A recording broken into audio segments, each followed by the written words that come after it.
sur Espagnol tout simplement. Je m'appelle Miren Chou, je suis professeure agrégée d'espagnol et j'ai créé le site leblogdespagnol.com pour t'aider à progresser facilement en espagnol. Si tu es à la recherche de ressources, d'astuces et de stratégies pour simplifier ton apprentissage et accélérer tes résultats, tu es au bon endroit. Dans ce podcast, je partage avec toi des outils précis et concrets pour t'aider à atteindre tes objectifs en espagnol dans la joie et la bonne humeur. Alors, installe-toi confortablement et c'est parti pour l'épisode du jour.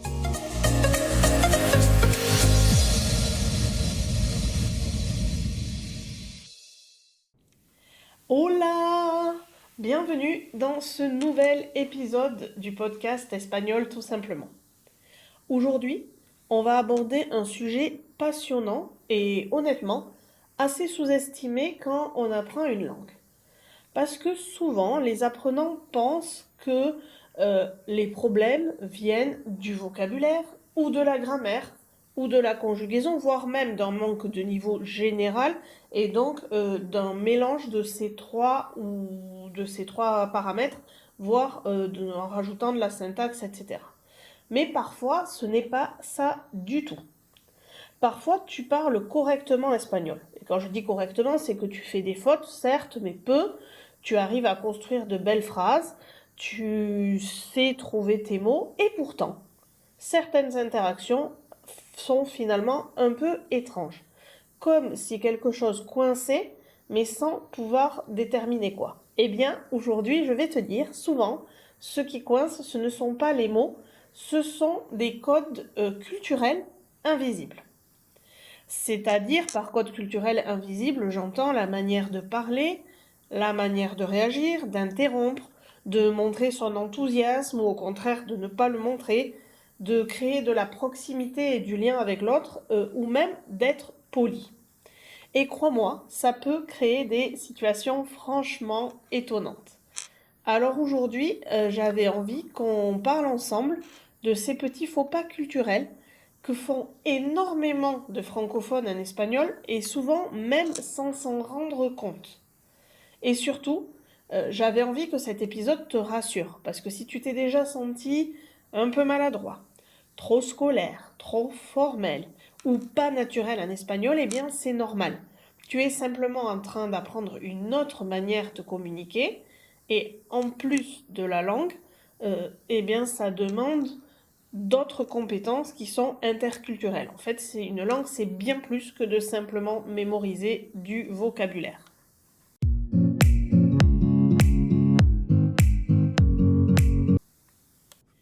Avant de rentrer dans le vif du sujet, je voudrais partager une anecdote avec toi, une anecdote dont je me souviens bien, un moment qui m'a marqué dans un café en Espagne un jour.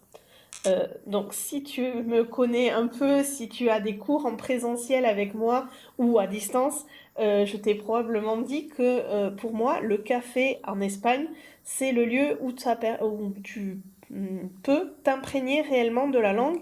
Et notamment, si tu as eu des cours avec moi, tu m'as probablement entendu dire que pour vérifier si une règle est vraiment appliquée par les Espagnols ou si c'est ce que te rend compte un manuel un peu trop scolaire mais pas très ancré dans la réalité, le meilleur moyen si tu en as l'occasion, c'est d'aller dans un pays hispanophone au café, de commander ta boisson préférée, de quoi grignoter et de te poser là à écouter l'espagnol, à t'en imprégner et vérifier si ce que tu as appris dans les livres s'applique ou pas dans la vraie vie.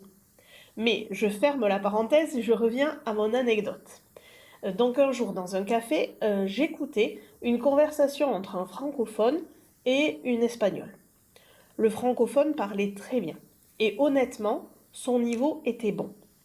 Mais plus la conversation avançait, plus on sentait une sorte de décalage. Et pourtant, il était extrêmement poli. Il parsemait son discours de perdone, muchísimas gracias, si no le molesta, disculpe que le moleste. Et en face, l'espagnol devenait presque gêné. Et pas parce qu'il était impoli, presque au contraire. Parce qu'il instaurait au fur et à mesure de sa conversation une espèce de distance un peu rigide et qu'il y avait comme un froid qui s'installait. Et ce jour-là, je me suis dit quelque chose de très important. On peut parler une langue tout à fait correctement et pourtant ne pas encore en maîtriser la relation humaine, qui normalement va de pair. Et honnêtement, ça change énormément de choses. Parce que à l'école ou dans ton apprentissage de l'espagnol, habituellement on t'a appris les verbes, les règles, les accords, les temps. Mais il est rare qu'on ait le temps, justement, de t'apprendre comment on crée de la chaleur dans une conversation, comment on sonne naturel, comment on montre son enthousiasme et comment on prend sa place à l'oral. Quand je dis sa place, c'est sa juste place. Être ni dans le trop, ni dans le pas assez. Et pour moi, c'est tout aussi important. C'est très bien de savoir bien parler, c'est indispensable, mais c'est aussi important de savoir comment se positionner. Or, beaucoup de francophones essaient de trop bien parler. Et là, je vais peut-être te dire quelque chose qui va t'évoquer des souvenirs personnels, mais je pense qu'une énorme partie des blocages à l'oral vient du fait qu'on essaie d'être bon élève. On veut faire des phrases parfaites, utiliser du vocabulaire soutenu, éviter les erreurs, parler proprement, éviter les hésitations. C'est très bien, mais le problème, c'est que les vraies conversations ne ressemblent pas à ça. Les natifs coupent leurs phrases, ils improvisent, ils cherchent leurs mots, ils parlent avec les mains, ils répètent, ils changent de direction au milieu d'une phrase, bref, ils parlent vivant. Et pense à toi quand tu parles français. Est-ce que tu as toujours des phrases parfaites grammaticalement, d'un niveau soutenu, qui se suivent sans hésitation? Non, ce n'est pas le cas. Et ce n'est pas non plus le cas des natifs hispanophones. Or, quand tu parles en tant que francophone en espagnol, eh bien parfois, il arrive que tu donnes l'impression d'être très contrôlé, très cérébral, très prudent. Souvent, le francophone donne l'impression de réciter un oral.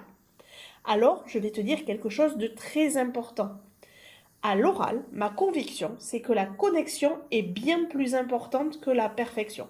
Attention, je ne te parle pas ici d'un contexte de certification. Si tu vas passer un délai, un CIELE, il est évident qu'on va évaluer la qualité de ta langue et son degré de perfection. Mais en dehors de ça, quand tu connectes avec des natifs dans la vraie vie, eh bien, je pense que la connexion est plus importante. Évidemment qu'il faut apprendre la grammaire, évidemment qu'il faut progresser, mais à un moment, il faut aussi accepter d'être spontané, d'être imparfait, en résumé, d'être humain ou humaine. Parce qu'une langue vivante est justement vivante.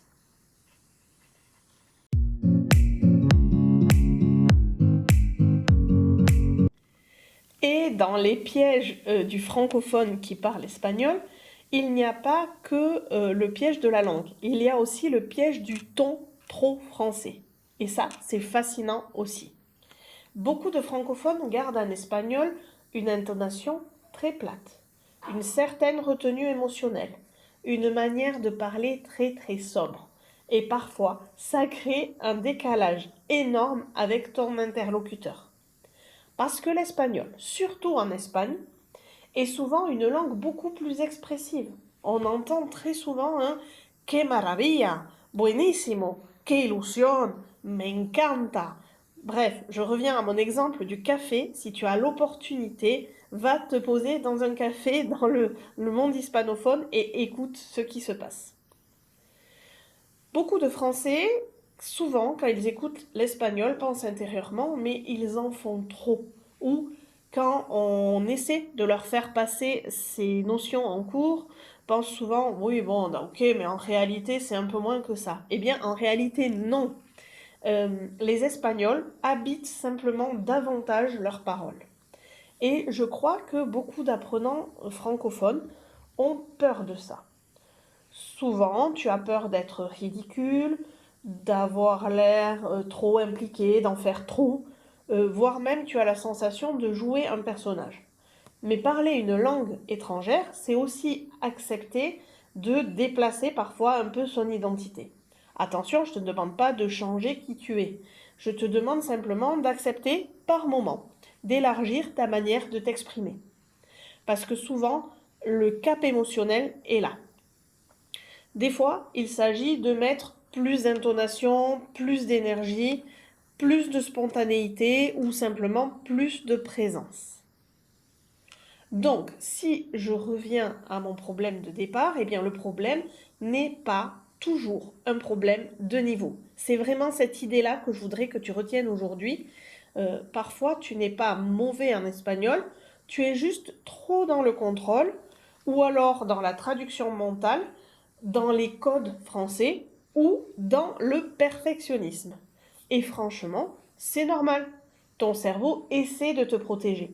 Parce que parler une langue, ce n'est pas seulement produire des mots, c'est aussi accepter de changer de posture, d'être spontané, de perdre un peu le contrôle parfois et de te montrer davantage, de te faire apparaître davantage. Et c'est probablement très inconfortable, mais c'est par là que tu feras de vrais progrès.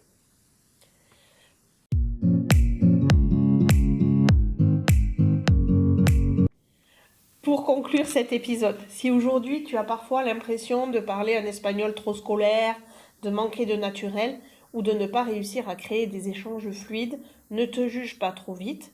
Tu n'as pas besoin de devenir parfait.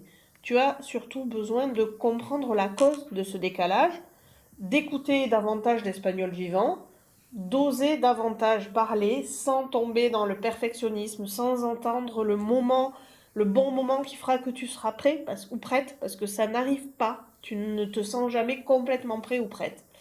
Et progressivement, tu pourras t'autoriser à être une version légèrement différente de ce que tu es pour l'instant. Et crois-moi, souvent, il suffit de se lancer pour que la magie opère.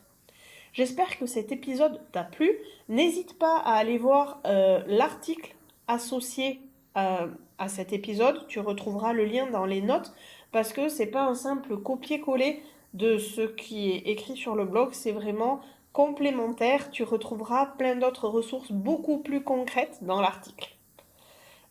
Et comme toujours, si cet épisode t'a plu, n'hésite pas à le partager, à laisser une note sur la plateforme d'écoute de ce podcast ou à m'écrire par mail, sur Instagram, sur Facebook pour me raconter les différences culturelles qui t'ont le plus surpris en espagnol.